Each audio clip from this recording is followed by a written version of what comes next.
Hello everyone, I hope you're all doing well and welcome to today's video. So in today's video I will be covering the lore of 3 families from Twinbrook, which is a world that came with the Sims 3 expansion pack.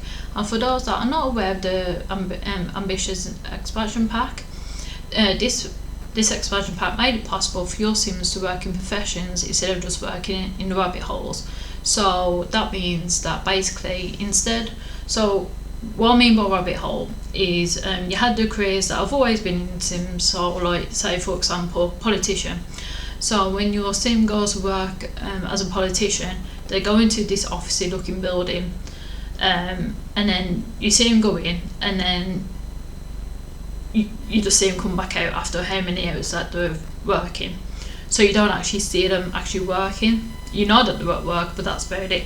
But with the professions, you could actually control your Sim and make your Sim work. So basically what I mean by that is that firefighter profession was added. So you used to go to the firefighter station, I guess that's the best way of saying it, sorry, and you used to wait for a Sim to have a fire. Then when they did have a fire, the bells used to go off, so you was like on call in the station. But when the fire was happening, and then you'd have to go to the Sim's house and it told you how many fires there was at that property, and you had to go to each fire and put it out manually, but you was actually controlling your Sim the whole time.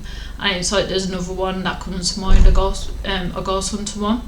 That reminds me of Ghostbusters. Like literally the Sims literally look like Ghostbusters as well. It is quite funny.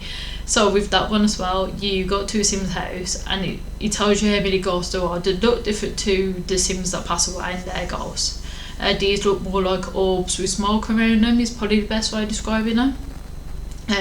So like, okay, so there's 5 of these spirits. So you go up to them and you gotta literally vacuum them up like they do in Ghostbusters. And so I thought that's quite cool. It probably is a reference to Ghostbusters, to be fair.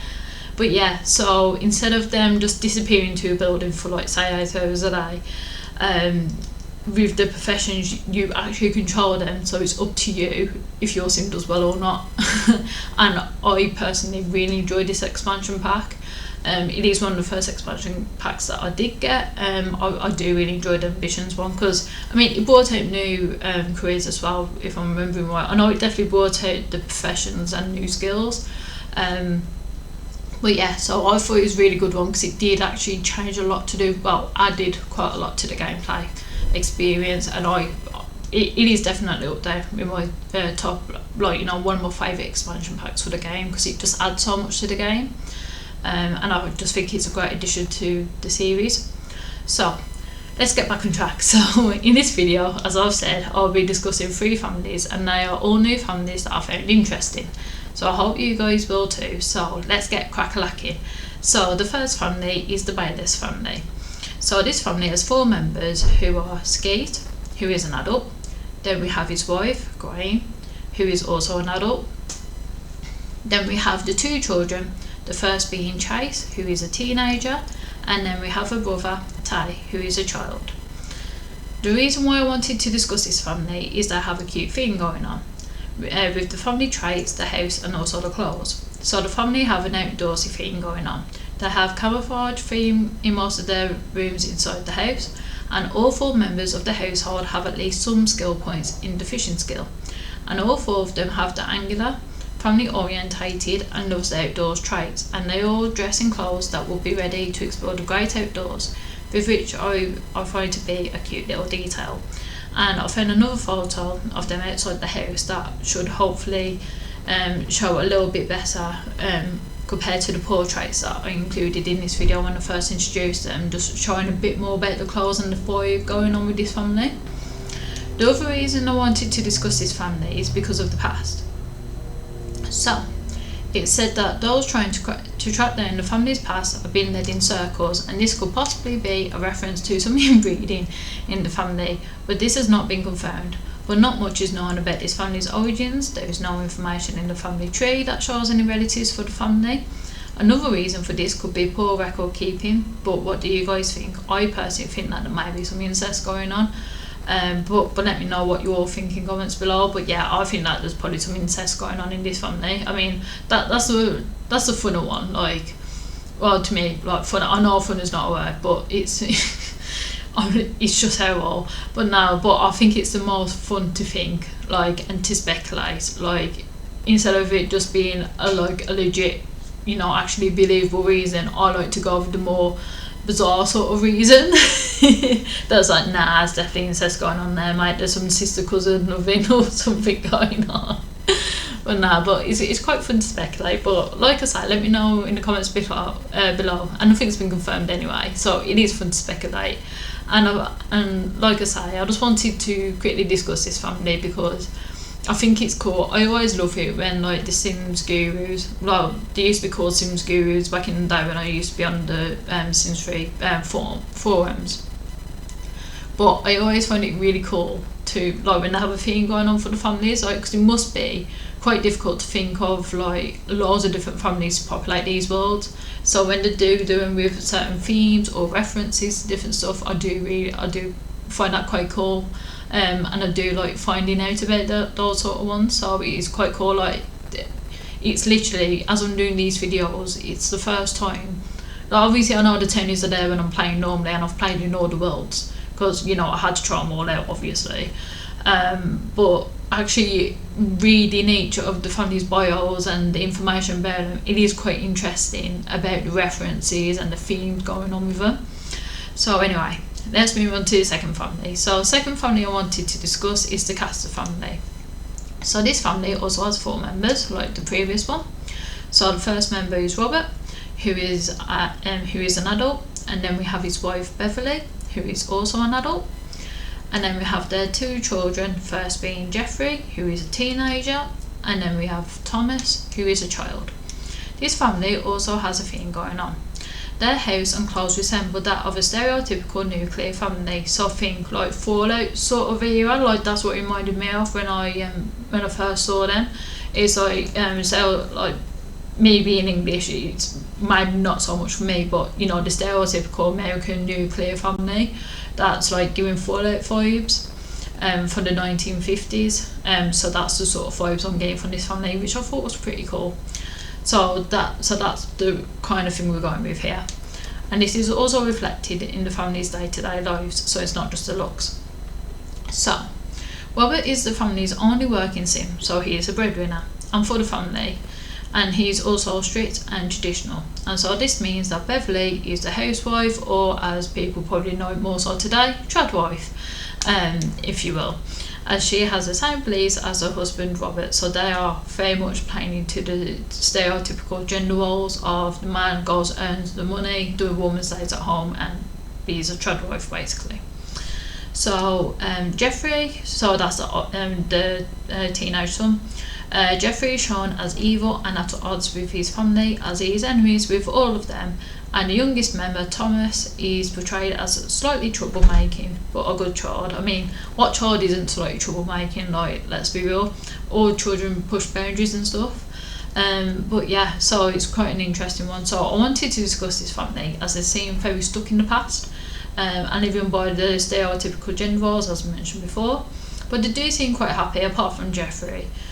So I thought that this one was quite an interesting one to mention, because it's quite interesting that they decided to include a more old-fashioned sort of one, like, with the 1950s sort of style, with the guy being the breadwinner and the woman being the housewife. That's not for me personally, but as long as they are happy and they're living the best Sims life, then why not? They're not doing any harm. I just hope that Jeffrey calms down as he gets older, because he's a teenager, so he can put part of that down to hormones or puberty and all that lovely stuff that I'm sure that we can all remember. But yeah, hopefully he settles down as he ages up, and then it's up to the player anyway, because the player takes it from here if they decide to play the family or not, or have story progression mod, who knows. Anyway, let's move on to the last family. So the last family I wanted to discuss was the Racket family. So this family has 7 members, so buckle up for this, and I've tried to write this out as clearly as possible for you all, so just try to keep up. Like I said, I've tried to make this as clear as I possibly can for you. So we have Max, who's an elder. We then have his wife Marigold, who's also an elder, so they're like the top 2 of the family. We then have their 2 sons, the first being Bill, who is an adult, and then we have his brother Dennis, who's also an adult. So we've got the 2 at the top, and then we've got their 2 kids, Bill and Dennis. And then we've got Dennis's wife Silver, who is also an adult. And then we have this couple's 2 children, the first being a boy called Shark, who is a teenager. And then we have his sister called Lolly, who is also a teenager. So we've got the 2 at the top, the 2 elders at the top that are like the head of the family. Then we've got their 2 sons that are both adults and one of the son's wives. And then we've got the sons, well, the son and the son's wife, 2 kids that are both teenagers. I hope that makes sense. The reason why I wanted to discuss this family is because people believe they are a mafia family, as it is stated that Max has a mystery business, and according to most of them, the business is one of crime. Max and Marigold, the 2 leaders of the family, are both evil and mean-spirited with selfish streaks.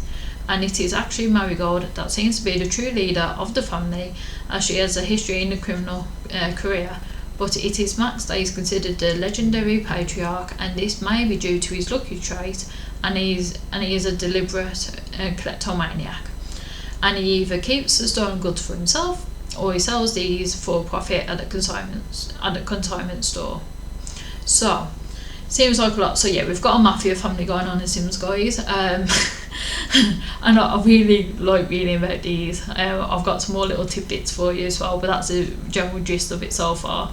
So we've got this, you know, this dodgy business going on that was created by Max, which is the overall founder, the elder, that he runs with his wife Marigold.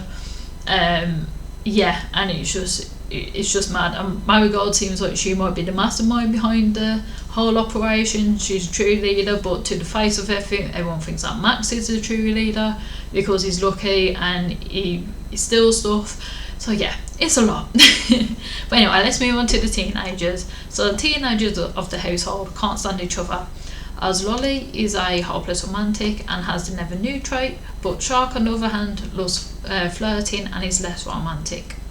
And both teenagers are unaware of the business and beg for attention, but are ignored and forgotten by the rest of the household, which I find quite sad, really. Like, I don't know how they don't realise that the family is part of the mafia, but I guess, like, you know, ignorance is bliss, and if they keep it all hush hush, I guess the teenagers wouldn't know unless they start working for them, but at the moment it doesn't look like that they are. And it's quite sad that they're just begging for the attention of the parents and the rest of the family, but they're not getting that attention. That's quite sad to me, but let's move on. So, Dennis, who is Marigold's son, joined the mafia business, and it's said that his wife, Silver, is a snobby party girl with a selfish streak. He wasn't sure about marrying Dennis to start with, but she married him when she found out how much money his family had. Dennis's brother Bill is said to be a difficult and inappropriate man who is eager to marry someone, but just for the money, not out of love. This is just for money, that's it. So, all the members of the family seem to be competing against each other, as every member of the family are enemies with at least one family member, which I found to be interesting as well. So, we got this mafia family. Like, I did not think that I should put a mafia family into The Sims, but here we are, guys. I have found a mafia family that the law says that they are a blinking mafia family. Like, that is just mind-blowing to me. But yeah, so those are the 3 families I wanted to discuss, and it's quite surprising that there were new families. There was 2 returning families, but there wasn't really much for me to say about those. There's, like, you know, no connections really to the Sims 2 games, or the one connection that there wasn't really anything that stood out or anything particularly interesting that I would have thought, you know what, that would be good in the video. Like, there's nothing really noteworthy about it. So yeah, we've got the 3 new families. The first one is an outdoorsy sort of one, then we've got the second one that is more traditional, and then we've got the third one that's a mafia family, only in Twinbrook, okay? So, what do you think of the families I've covered in today's video? Let me know your thoughts below. Thank you all for watching. If you enjoyed this video, please feel free to like this video and subscribe to my channel. It really helps me out, and if you have any suggestions for any future videos, then please let me know. You can do this by commenting below. over on my socials, which I'll leave links to in the description below, or you can email me directly using the YouTube, that's it, using the email that's in my YouTube bio. So thank you for watching, and I'll see you all in the next one.